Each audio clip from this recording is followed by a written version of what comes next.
Price of Silence. Chapter 1. The Family Gathering. My name is Michael Hayes, and if there's one thing I learned growing up in a family like mine, it's that silence can buy peace, but always on loan.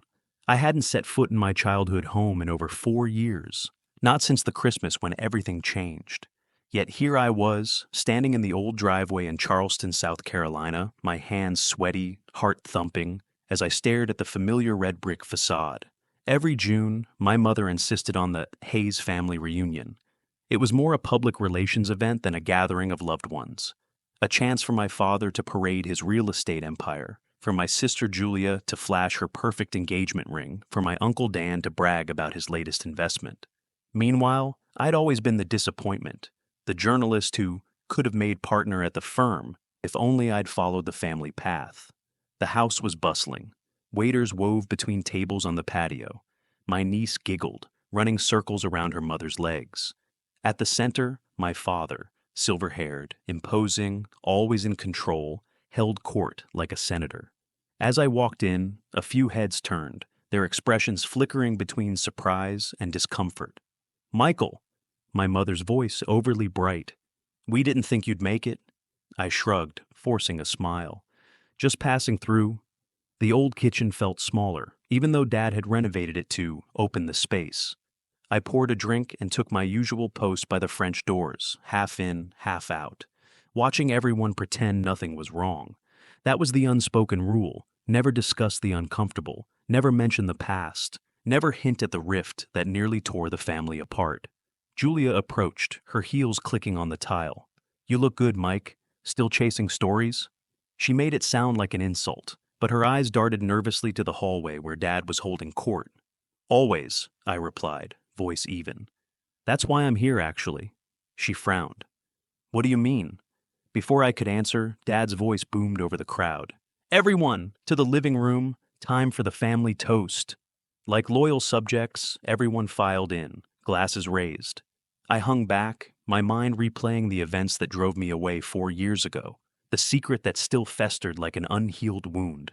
My hands trembled as I clutched my glass, and for the first time in years, I realized I wasn't just here for closure. I was here for justice. As Dad raised his glass, his eyes met mine, and in that split second, I saw a flicker of fear behind the mask. He knew why I'd come home. He just didn't know what I'd brought with me. This is just the beginning. Stay with me. You won't want to miss what happens when old secrets refuse to stay buried. Chapter 2. Cracks beneath the surface. They say every family has its secrets, but in the Hayes household, secrets were our currency. That night, after the toast and the endless parade of toasts that followed, I found myself in the old study, the room that used to be Dad's sanctum, now mostly a museum of past glories. The mahogany desk still gleamed, the shelves lined with thick law books, family photos carefully staged to tell the story of a perfect clan. A story I knew was a lie. I was rifling through a drawer, looking for anything that might give me leverage, when I heard footsteps in the hall. Julia slipped in, closing the door behind her. The mask of confidence had dropped, replaced by something closer to fear. "Mike, you can't stir things up again, not after last time." She kept her voice low, but there was a desperation in it I'd never heard before. I leaned against the desk. "Someone has to, Jules. You and I both know what Dad did, what he's still doing." She shook her head, eyes darting to the hallway. "He'll never let you expose it. You're not the only one with something to lose." Her words stung more than I expected, because she was right. The cost of telling the truth would be high, not just for me, but for everyone in this house. But as I left the study and wandered through the old halls, listening to laughter in the dining room, I knew I couldn't back down. The reunion's second day brought the traditional brunch on the veranda. Dad's business associates were there, talking shop over mimosas. I watched my cousin Ben, Dad's protege, charm a hedge fund manager from Atlanta. It struck me how easily the family wore their masks, how the facade had become the only thing that mattered. But cracks were showing. My mother, usually the perfect hostess, snapped at a waiter. Ben disappeared for a suspiciously long phone call, returning pale and distracted. And Dad, ever the center of attention, seemed unusually tense, his eyes following me everywhere. Late that afternoon, as the guests thinned, I went for a walk through the back garden. That's when I saw it. My father, pacing by the old oak, phone to his ear, his voice tight with anger. No, it stays buried. I don't care what he threatens. Handle it or I will. I froze, the words sinking in. I knew exactly what he meant. He wasn't talking about some business rival or old friend. He was talking about me. That night, my phone buzzed with a text from an unknown number. Leave now if you want to protect your family. Some things are better left in the dark. For a moment, I considered it, packing up, walking away. But then I remembered what had been lost, what had been taken, in the name of this family's reputation. Number. If I ran, I'd be complicit all over again. What happened next changed everything. You won't want to miss how the battle lines are drawn, and how far my father is willing to go to keep his secrets. Chapter 3.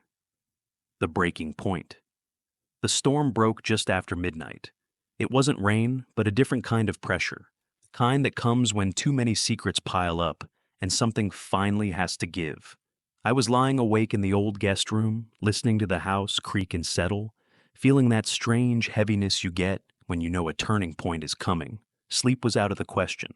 I stared at the ceiling, replaying Dad's words in the garden, Julia's warning, the anonymous text. My mind ran through every possibility, but one thing was clear. There was no safe way out, only forward. Unable to sit still, I crept downstairs. The house was silent except for the grandfather clock in the hallway, ticking away the last hours before everything would change. I moved through the dark kitchen, memories swirling. Christmases, birthdays, late-night confessions with Julia at this very table, back when we still trusted each other. On the counter, I found something new, a manila envelope, addressed to me in careful block letters. I stared at it for a long minute, adrenaline buzzing in my veins. Someone had slipped it in after everyone had gone to bed. My hands shook as I opened it. Inside were copies of financial records, legal contracts, and a USB drive. My father's name was all over the documents. Evidence of shell companies, hidden accounts, payoffs. A note on top, typed and unsigned. You're not the only one who wants the truth out. But be careful. You have more enemies than you think. My heart pounded. It was more proof than I'd ever hoped to find. But it was also a warning. Someone else in the house was working from the shadows. I felt exposed, but also vindicated. I wasn't crazy. I wasn't alone. That morning, the reunion's last breakfast unfolded with forced cheer. I tried to act normal, but every glance felt loaded, every conversation a test. Julia caught my eye across the table.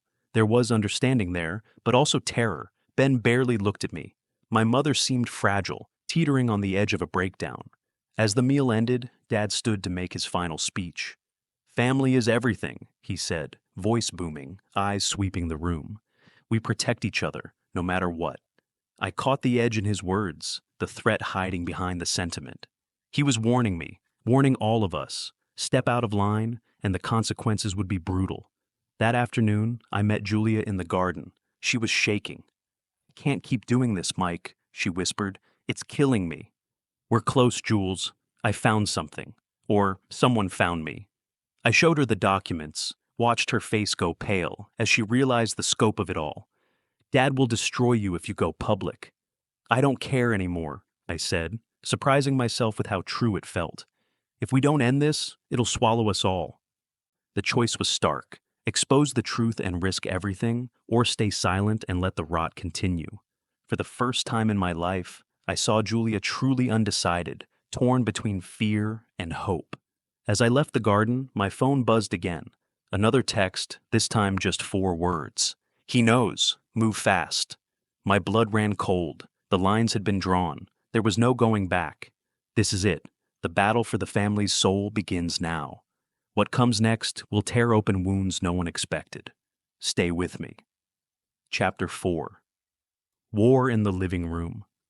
By the afternoon, the house felt like a pressure cooker set to explode. The sunlight pouring through the windows seemed too bright, revealing every crack in the perfect facade. The smell of fresh coffee did nothing to calm my nerves as I paced the length of the old living room, documents clutched in my hands, feeling the weight of everyone's secrets pressing down on my shoulders. Julia was nowhere to be found. Ben was locked away in his room, and Mom had retreated to the kitchen, her hands scrubbing already spotless dishes just for the sake of motion. Only Dad seemed entirely at ease, or pretending to be, as he sat in the armchair by the fireplace, reading the newspaper, his face unreadable. I took a deep breath. It was time. I stepped into the living room, every eye tracking my movement as if I'd just stepped onto a stage. My father's gaze hardened as he set down his paper. "I think it's time we have a family meeting," I said, forcing my voice to stay steady. "There are things we need to talk about. Now." There was a beat of silence, heavy as thunder. Then, with the reluctance of a condemned man, Dad nodded. One by one, the family gathered, Julia, pale and silent, Ben, sullen and red-eyed, Mom, wringing her hands in her lap. I laid the envelope on the coffee table. The USB drive gleamed like a loaded gun. "This isn't about blame," I started, my voice carrying further than I intended, "but about truth. We've all been living under a lie for too long, and it's eating us alive." Dad's eyes narrowed. "You don't know what you're talking about, Mike.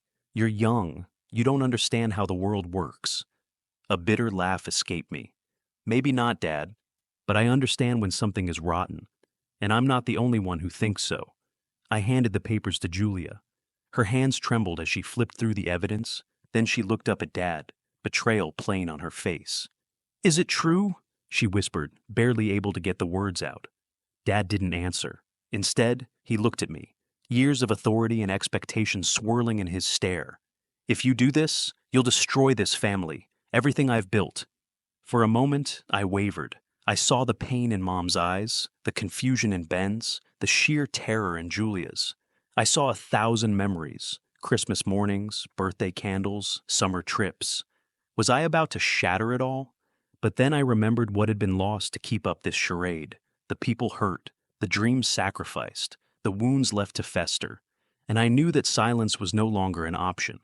"We don't have to be defined by your mistakes," I said quietly, "but we do have to stop covering for them."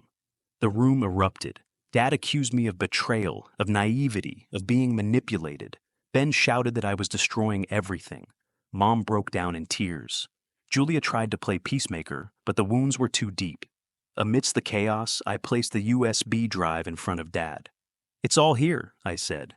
"Every offshore account, every payoff, every cover-up. You can either come clean, or I will." Silence. The kind that falls just before a thunderstorm. Dad's mask slipped for the first time in years. For a split second, I saw fear, real, raw, and unfamiliar, flicker in his eyes. "You think you're better than me?" he spat. "You think the world cares about your version of the truth?" I didn't flinch. "Maybe it doesn't, but I do, and so does Julia, and Ben and Mom." The battle lines were drawn, right there on the living room carpet. It wasn't just about the money, the reputation, or even the law anymore. It was about finally facing what we'd all been running from. As Dad stormed out, slamming the door hard enough to rattle the old windows, I realized the war had only just begun. What happens next will leave scars that never fully heal. Don't miss the showdown that threatens to tear the family apart for good. Chapter 5. The Last Stand. All night, the house was silent, as if the walls themselves were bracing for what came next. I couldn't sleep. My mind raced through every possible outcome, every word I'd said, every look exchanged in that living room battleground. When the first gray light crept through the windows, I found myself standing at the kitchen sink, staring into the backyard, the world blurred by exhaustion and dread. No one else had come downstairs. It felt like I was the only soul left in the house, but I knew better.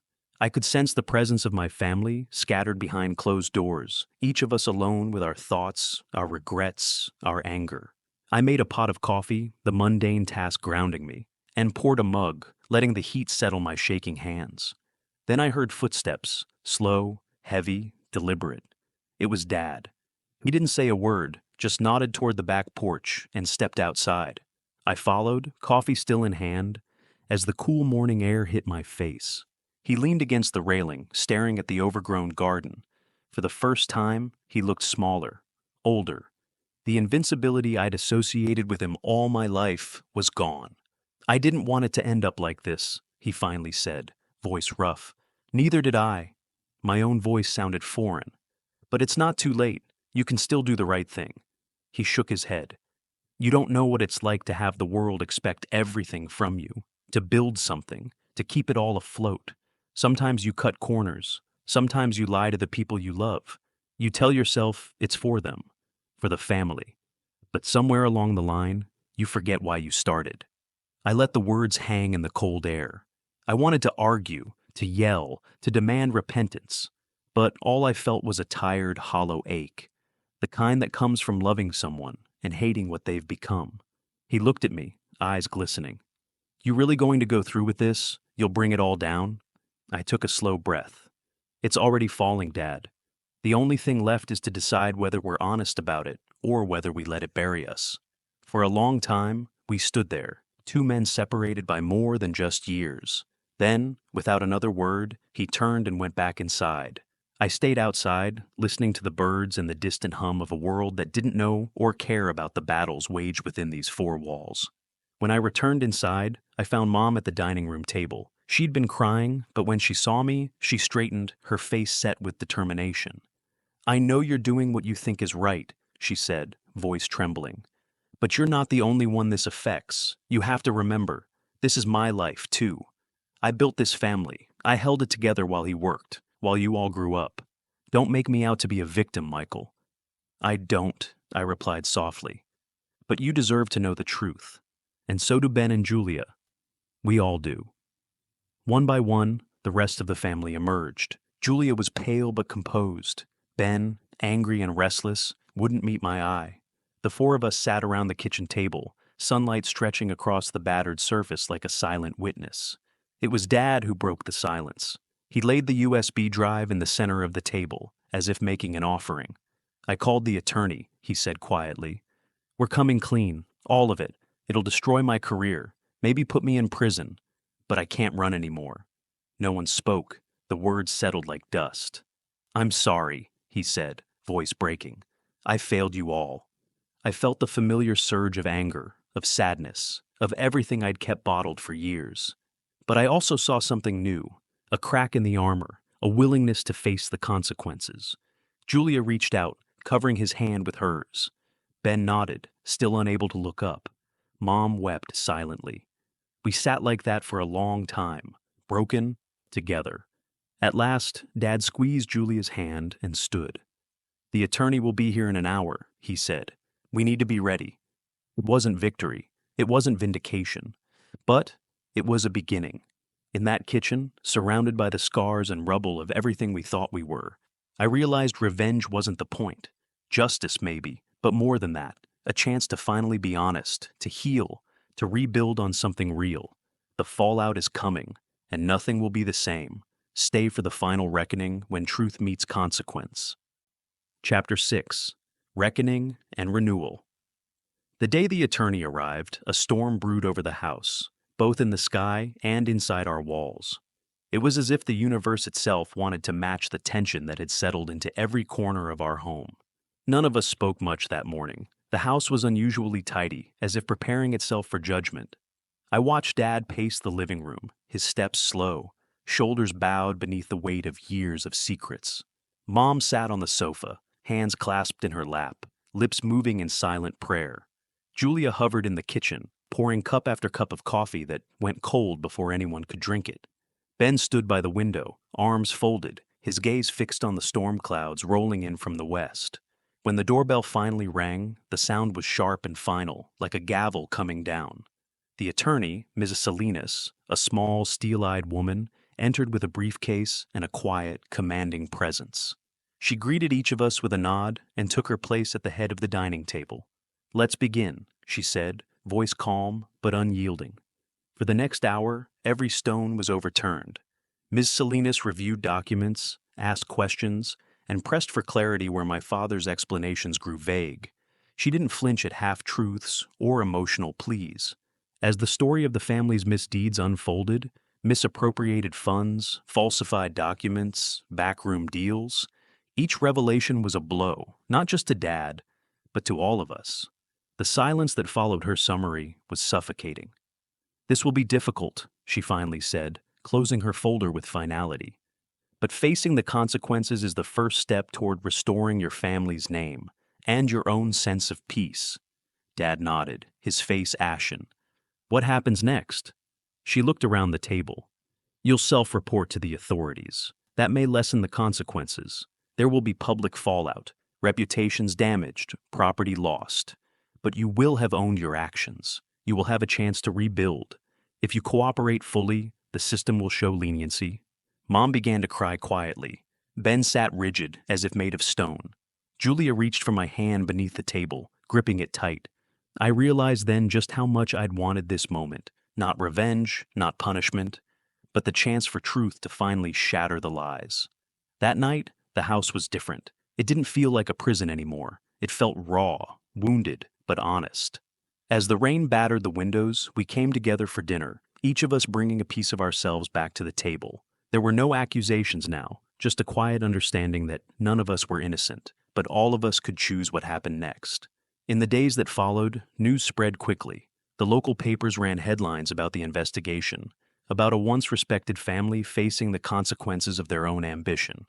There were whispers in the grocery store aisles, stares at the gas station. Some old friends stopped calling, but there were new voices too. Neighbors who offered support, people who said they admired our honesty. My siblings and I talked more in those days than we had in years. We laughed, we argued, we cried. We remembered who we were before the secrets, before the money, before the masks. Dad faced the music with as much dignity as he could. He lost his business, but kept his freedom, thanks to his cooperation and confession. Mom, once the silent partner, found her own voice, volunteering at a local shelter.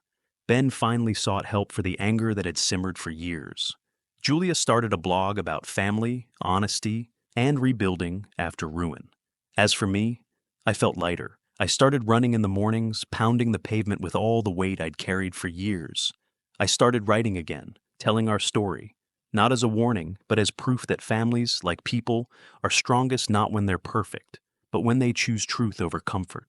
There was no fairy tale ending. The scars remained. The community watched. The pain of betrayal didn't simply vanish. But we were honest at last, with ourselves and each other. And in that honesty, I found something I never expected. Hope. Sometimes justice isn't about winning or losing. Sometimes it's about daring to start again, with nothing but truth in your hands. This isn't just the end, it's a new beginning.